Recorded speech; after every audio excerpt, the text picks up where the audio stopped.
There's one exception to adverse possession that can be different state to state. So adverse possession, it was designed many years ago when people abandoned their property. So let's say there's a property abandoned in your marketplace, and you go into that abandoned property and you fix it up, you maintain it, you use it as if it's your own, and everybody can see you doing it. So I'm not just saying, well, I've been in that property from 3:15 to 3:20 a.m. for the last X amount of years. So adverse possession, I use the property in areas considered open, hostile, notorious. Everyone can see me doing it for a statutory period of time. The difference is, though, the statutory period of time can vary greatly state by state. Sometimes it can vary how big the lot is. So some states you might see adverse possession where somebody could claim somebody's property by using it that way for a year, sometimes less. Some other states, though, it could be 10 years, it could be 15, it could be 25, it could be 30. So adverse possession, you file a quiet title action and say, hey, this property's been abandoned, I've been using it, I want to claim it as my own. Now, for all the time I've been in real estate and all the time I've been teaching, I've read about some cases where this has happened. It's usually in states with a very low statutory. I've only heard of it myself from somebody, and it happened to be a student in my class many years ago. I've only heard of it happening one time where I actually knew the person. And in her case, she was in a state where the statutory period of time was 20 years, which is ridiculous. Because remember, if the property is abandoned, the town would take it over by a tax sale. The town would take it over tax sale if it wasn't, taxes weren't paid. But in this case, this woman's mother was renting a home from somebody she worked with. And the person was younger and suddenly died. And she just assumed she was going to be thrown out of there. She just assumed she was going to be thrown out of there. And part of the lease agreement was she was paying the taxes, which is not part of adverse possession. So after 20 years, she filed a quiet title action, and she claimed that property as her own. She was maintaining it. Everyone saw her doing it. There was no relatives. That's where it could happen. Now, a cheat occurs when somebody dies without a will. The term is intestate. When they die with a will, it's testate. If somebody dies without a will, they died intestate. If they have no family, the property reverts to the state through escheat. So that means the property goes to the state and they can sell and do whatever they want with it. Every state, though, does have a formula if somebody dies without a will. So if somebody dies without a will, they have a formula of how that property is going to be divided. How that's divided, though, is very different state to state. One state might say if you're married and you have children, your spouse gets the first $250,000 of the estate, and then after that, it gets divided between the spouse and the children, 50-50. It's all different. So if somebody dies without a will, they died intestate. If they have no will and no surviving family, the property goes to the state through escheat. If they have no will and surviving family, the property gets divided to the surviving family members based on their state law. One of the examples I give in class sometimes is Prince, singer formerly known Prince in Minnesota. He died without a will. Now, I forget exactly what their formula was, but it was something that I remember reading about. He didn't have a spouse. He didn't have parents. He didn't have children. So it might have went to the spouse first, children, but he didn't have a spouse. He didn't have parents. He didn't have children. But he did have 3 siblings. If he didn't have any siblings, all of his assets, all of those record rights would have went to the state of Minnesota. Every state's different how that gets divided. Yeah, you good. Just do what you can and just stay back on. That's fine. Condemnation is when the government takes your property to eminent domain. So if the government wants to take your property by eminent domain, they have to pay fair market value, and they can take it through condemnation. They can take that property. Foreclosure is when the lender liquidates your interest in the property. Now, one of the things when they talk about foreclosure, the mortgagee is the lender. The mortgagee is the lender. The mortgagee forecloses on the mortgagor, which is the borrower. Okay? Now, essential elements of a deed. I talked about this at the beginning of class. Needs to be in writing. Grantor is the seller. So the grantor has to have the legal capacity to be able to sell the property. Identifiable grantee. Remember, the grantee is the buyer. So identifiable grantee. Name consideration. $750,000. $750,000. That's just known as the purchase price. $750,000. Granting clause is some language in the deed that shows the seller's intent to transfer. I hereby transfer, convey, alienation. All of those there. Sydney, are you back, or did you forget to turn your camera? All right, perfect. I didn't see the be right back. I've been looking. It's just taking me a while to go through this chat. I apologize. So granting clause shows that seller's intent to transfer. Legal description is where you'd find that property reference. So where you'd find that property reference is notice the legal descriptions. Any exceptions or reservations. Things that you are not allowed to do on the property. You're good to go. Yeah. So let's say you cannot have any commercial plates on the property. There's historical deed restriction. Your property going to be painted gray or white. All of those could be factors. Maybe you can't rent it out for the first year. That's a restriction. Many times, condos are getting very tricky. So they're changing a lot of the rules with condos nationwide, a lot of Fannie Mae things. You got to be very careful with these things. And many times I've found people bought condos thinking they could use it as an investment, but now the first year they're not able to rent it out. And you're seeing that more and more throughout the United States. Delivery of a deed and acceptance. Delivery could be as simple as sliding across the table. So you're sliding the deed across the table, that's delivery. And then they're going to ask the buyer, are you accepting this under your own free acting deed? They want to make sure they're not signing under duress. Okay? Now, this is something here, you're not going to be able to, you don't have to pick this out on the test. But this just shows you here, for good and valuable consideration of the sum of X. That's just going to be the purchase price. There was a time period in the United States where a lot of parents would transfer their home to their children, say for love and affection. You don't see that today because of the way the tax rules are and life estates, things like that. So consideration is just going to be the sales price for $750,000. It's going to show the property is transferring. Now, where you see here legal description, your mailing address is going to be part of the deed, but the legal description could also show where it's recorded. So let's say it's recorded at this entity under this, book 27, page 37, at this county of deeds, in this registry of deeds in this county. There's all different names for public record. Mailing address is going to be there. If there's some other reference point, they'll put that there too. So where you see at the bottom of that, it says assessor parcel number. Towns typically identify properties by mailing address and what's called the assessor parcel number. So the assessor parcel number, you might see this if you ever look at your tax bill or you look at an assessor card, you'll see the assessor parcel number. So it might say 27 Maple Street. And then underneath that, it might say M as map. Yeah, it's on your tax bill. Map 27, block B, lot 16. And the assessor parcel number is how the assessor identifies the property. And usually in the assessor office is a map. So a page of that map we've seen in another class, or you will see another class if you didn't go to it. So that's where you could identify map 27, block B, lot 17. And that would show you the dimensions of that lot. Let's say a property was going to be built in your town today. They might not have a mailing address for a while, but once they're starting construction on that, and there's already land there anyways, they already have an assessor parcel number. So if you took one large lot and broke it up to a bunch of smaller lots, they would have assessor parcel numbers. They can use that in addition to the mailing address. Because sometimes, too, in some of these older developed areas of the United States, the mailing numbers are way off. You could have a 2 beside a 4, beside a 12, and then beside an 8. The numbers are just spread out a little bit. Subject to the following encumbrances, they're just burdens. Remember, burdens are liens, money or non-money. Now, the lien that's always attached to your property is a property tax lien. So if you live in a city or town, the town wants to make sure they get paid first when you sell your property. So that way the municipal lien's already attached to your property. That ensures when you sell, they get paid first.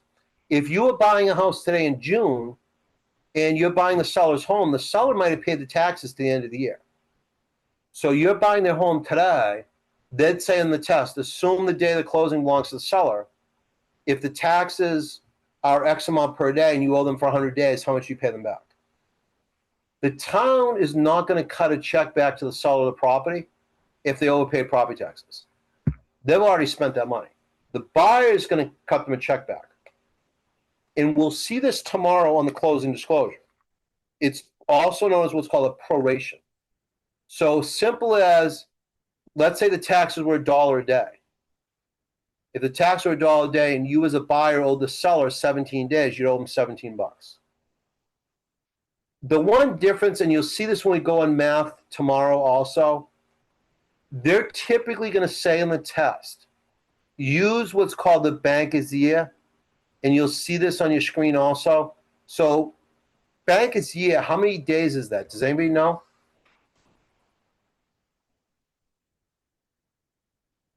No, that'd be a month. Yeah, year will be 360. So just everyone put down 360.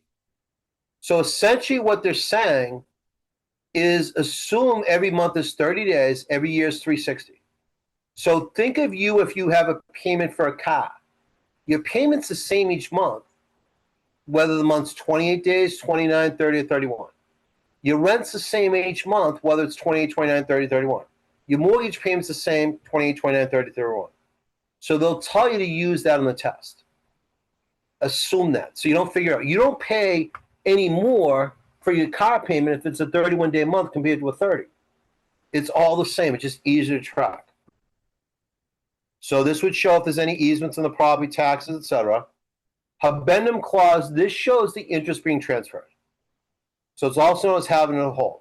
It shows what interest is being transferred from one party to another, signed by the grantor. So remember, we talked about this already. This is not the first time we're talking about this tonight. The seller has to sign it. So signed by the grantor, what party signs it? The seller or the buyer, both? The seller.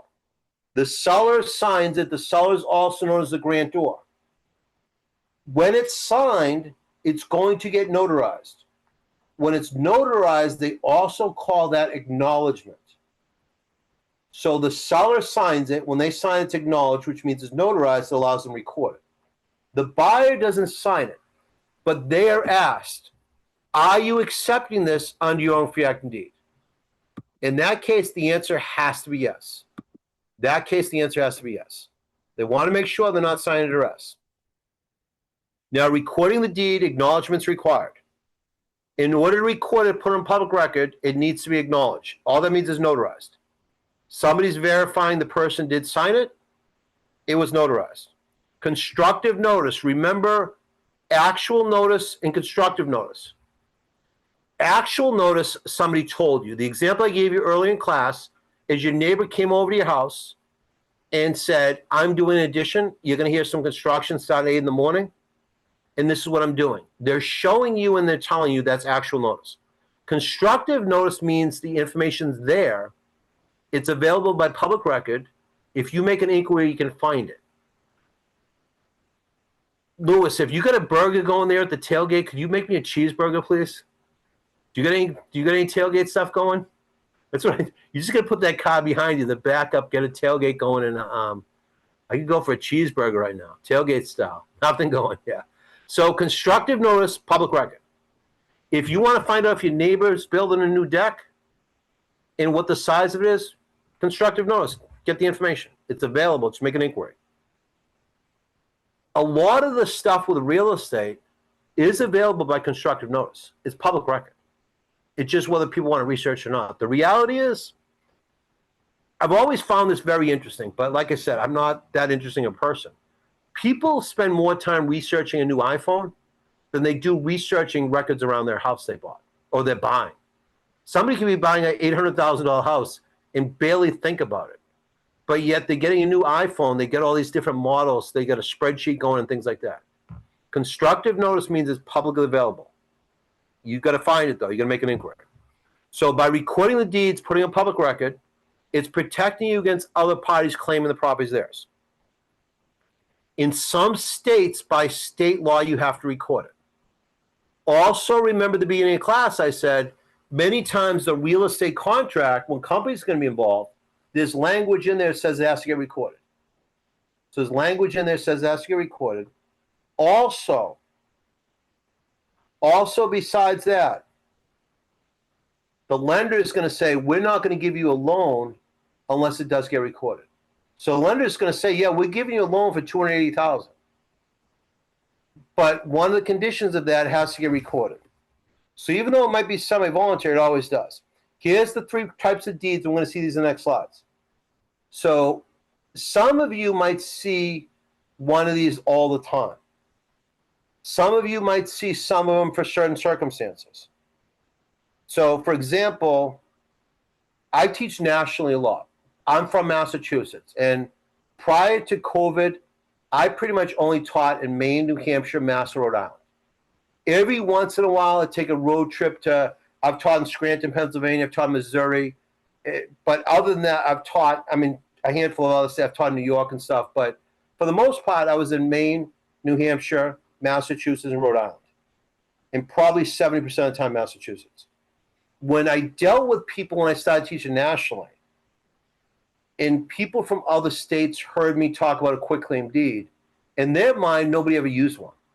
Because you go to the Midwest, where my brother's in the Midwest, and my brother-in-law and my sister-in-law, and for both sides, one's my brother, one's my wife's sister, and their spouses, they only use a quitclaim deed to change the name.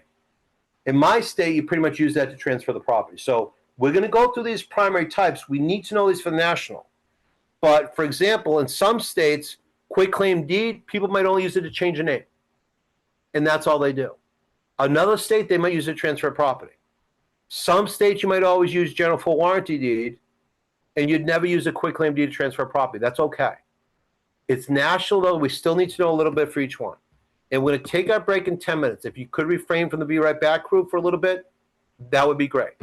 And if you can't, it is what it is. I don't want anyone's house to burn down, and you think you have to stay in and not put the house out. Get out of the house if there's a fire or something. So in terms of general full warranty deed, there's some states that use these all the time.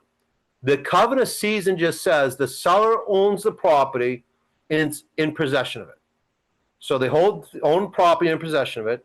They have the right to convey, just means they have the right to transfer it. There's nothing preventing that seller from transferring it from them to somebody else. They're disclosing any encumbrances. So an encumbrance of burden. Remember, pretty much every house in the United States is going to have the property tax burden on the property. You're buying somebody's home, even though the seller might have paid taxes at the end of the year, that tax lien is going to stay on that property forever. That ensures that municipality always gets paid. You have the right to quiet enjoyment. Nobody's trying to make any claims to that property, and they're going to have further insurance in that warranty forever. So typically in this situation, the seller is going to give you an insurance policy in this. So if there are any claims against the property, you're going to be protected. Now, special warranty deed, I'm going to break in about 10 minutes or so. I get everyone's back here at that time. So special warranty deed for the test. Think of the grantor holds the title, and they have nothing that's been undisclosed during their ownership. So let's say I took possession of a property in January of 2026, and I'm selling it to you today and giving you a special warranty deed. I'm saying to you, since the time I've been in possession of this property, January 2026, I have no undisclosed encumbrances. I don't know what happened before I owned it, but from January 2026 until today, I have no undisclosed encumbrances. This is not something you're going to see very common. Another example that you could see in the test is, let's say you took possession of a property from a court. So let's say a court took over a property for some type of legal issue, and the court's been in possession of this property since April of 26. If they're going to give you a special warranty deed, they're essentially saying between April of 26, whatever the day was, until now, we're warranting that there's any undisclosed encumbrances from the time we owned it. We've only owned it since April of 26. So we're warranting it for the day we took possession of it in April until today, and only until today. That's a special warranty deed, also known as the limited warranty deed. Quitclaim deed, like I said, In my state, just to give you an example, we use these all the time. Some states do a little bit, but you talk to other people, they would only use a quitclaim deed to, let's say, change a name from maiden to married, or go from holding title a certain way to holding another way. My brother-in-law's, my wife's sister's husband bought a lot of homes in Michigan. Totally different marketplace than what I'm used to. This homes, he's buying homes under 50,000 sometimes. Totally different. Some parts of Michigan, he told me they just, the buyer and the seller, they spit on the hand and shake, and that transfers the property. Please tell me I'm joking with that one.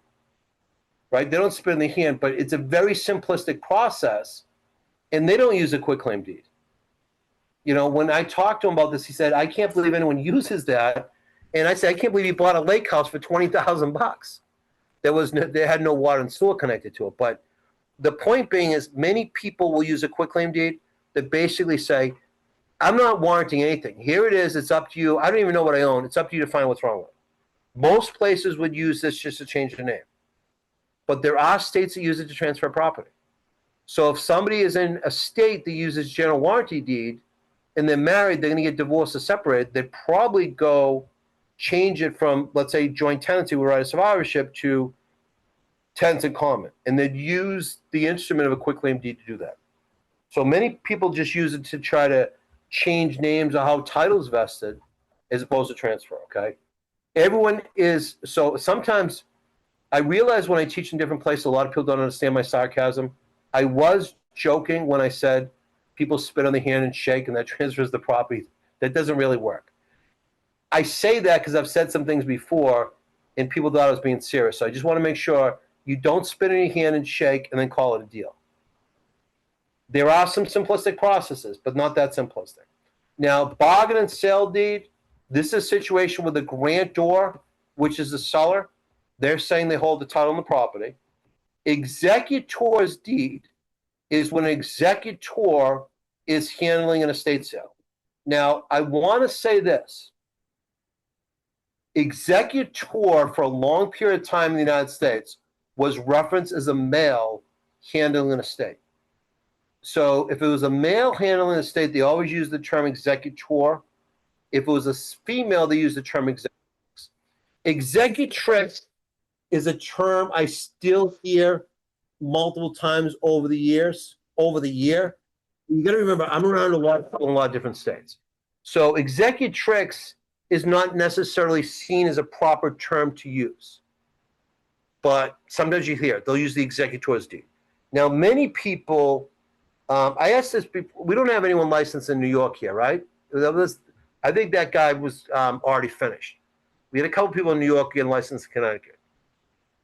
A lot of states now are going to the term designated representative as opposed, has anybody heard of that? Everyone doesn't have to answer, but has anybody heard of, just unmute yourself, has anybody heard of a designated representative? No? So executor, like I said, it's everybody, but I'll still hear people every once in a while, a few times a year, say executrix. I'm like, I haven't heard that term used in over 20 years. But it was a term everyone did use years ago. Sheriff's deed is the sheriff's department selling the property. Referee's deed occurs in states that are judicial foreclosure states. So if a foreclosure goes through the state, it's called a referee's deed. So if it's a judicial foreclosure, it means through the courts, a referee's deed.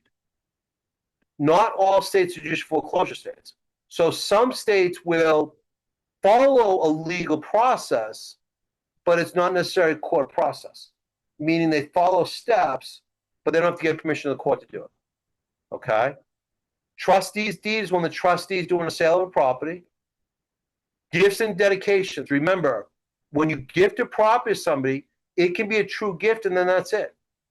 There's no other expectations.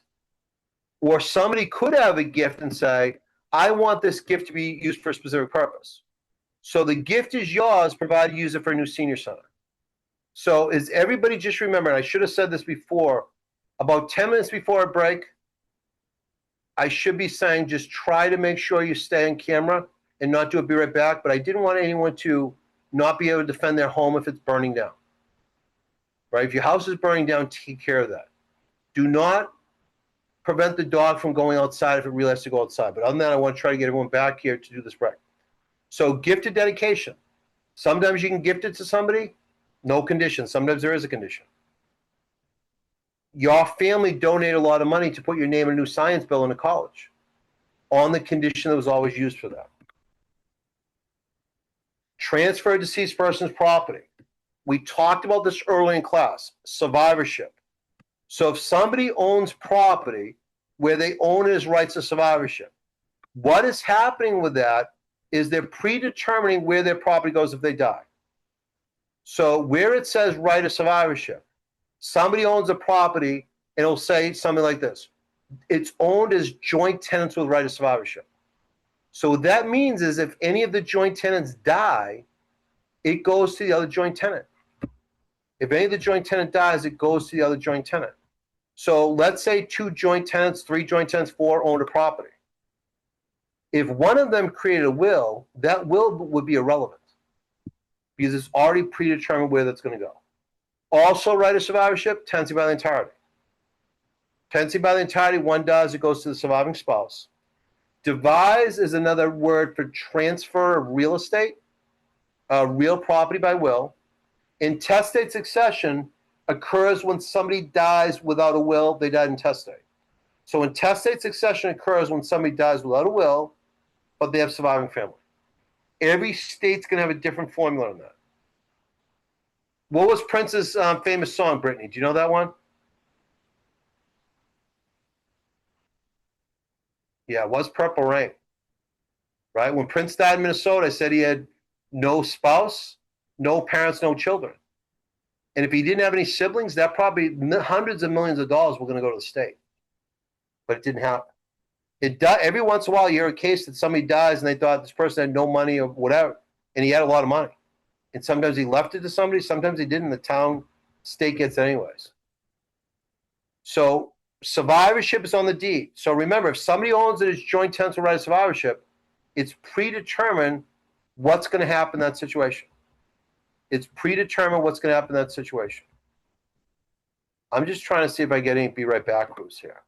So survivorship, it's written in there, right of survivorship. So it's written in there, right of survivorship, okay, automatically. As a real estate agent, it's not up to us to interpret that. We need to know for the test. But we want to make sure somebody does have the ability to transfer that.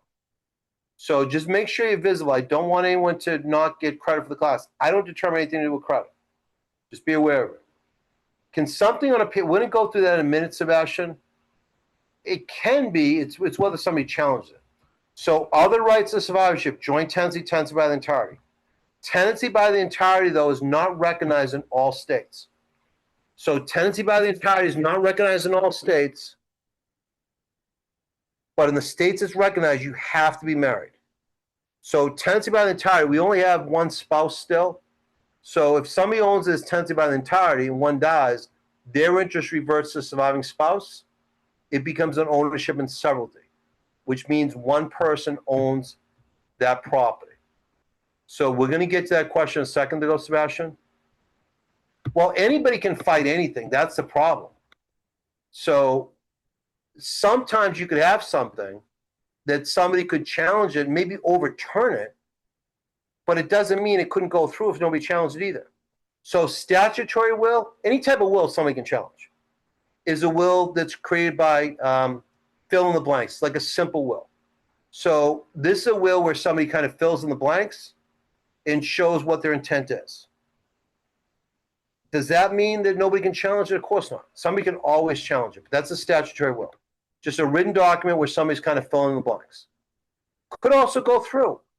Holographic will, that's a will that was in somebody's handwriting. In many years ago, that was the only option for a lot of people.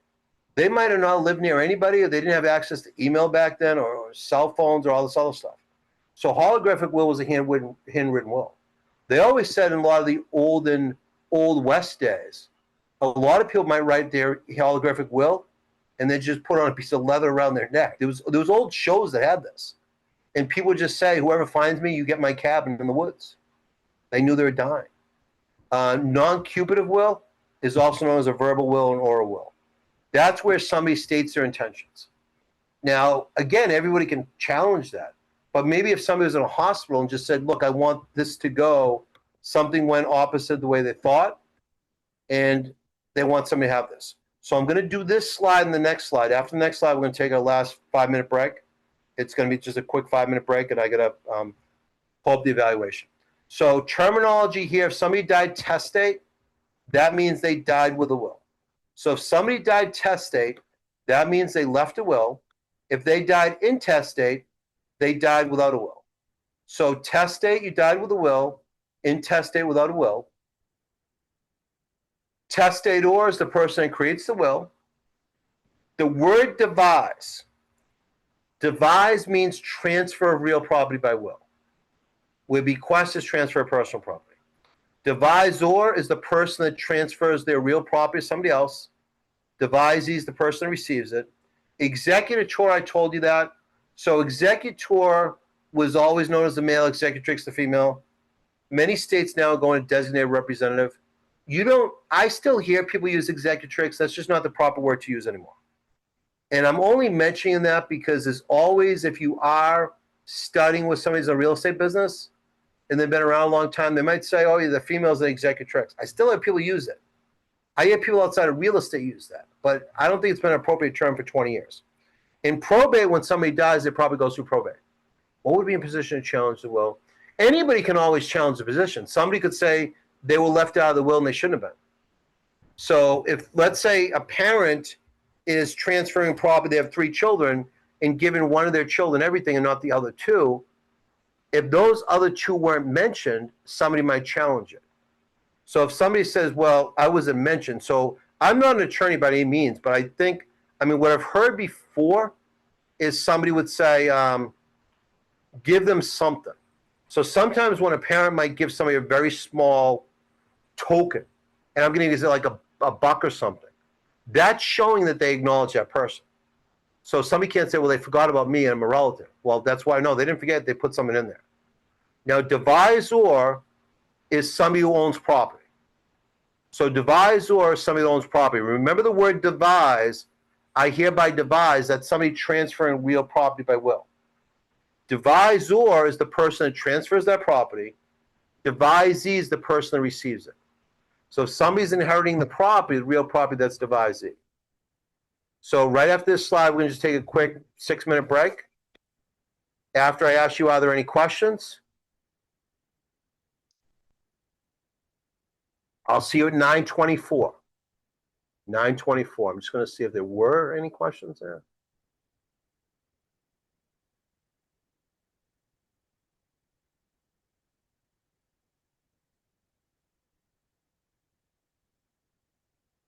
I did answer that. Did answer that.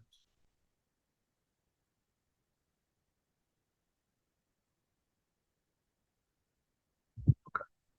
Yeah, 9:24. Perfect.